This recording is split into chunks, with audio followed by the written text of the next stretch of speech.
shan arrimood oo ku saabsan jacaylka.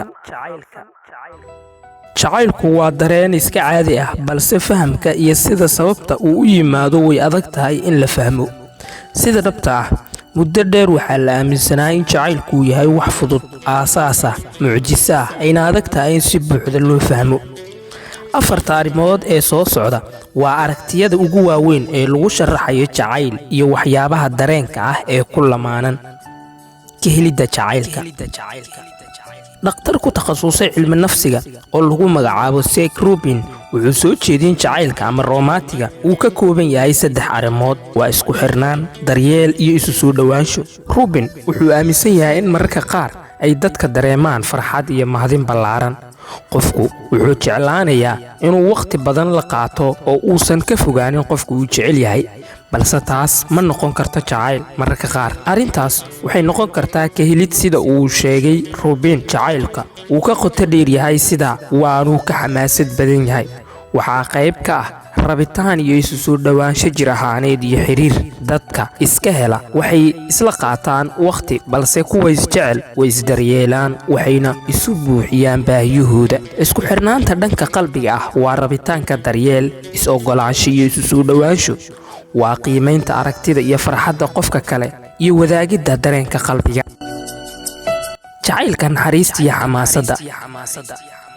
Sida ay sheegtay Elaine Hetfield oo ah dhakhtar cilmi nafsi ah, waxaa jira 2 arrimood oo aasaas u ah jacaylka: jacaylka naxariista ah iyo jacaylka xamaasadda ah. Jacaylka naxariista ah wuxuu ku salaysan yahay is-xushmayn, isku xirnaan, kalgacayl iyo is-aaminaad. Waa jacayl dhaliya isfaham iyo in la is-xushmeeyo. balse jacaylka xamaasadaysan waa rabitaanka galmo ama xanaaqa, walwalka iyo kalgacaylka isla socda. Marka waxyaabahaasi ay meesha ka baxaan, qofka wuxuu dareemayaa farxad iyo qanaaco, balse haddii taas ay dhici weydo, qofku wuxuu noqonayaa mid jahawareersan oo niyad jabsan.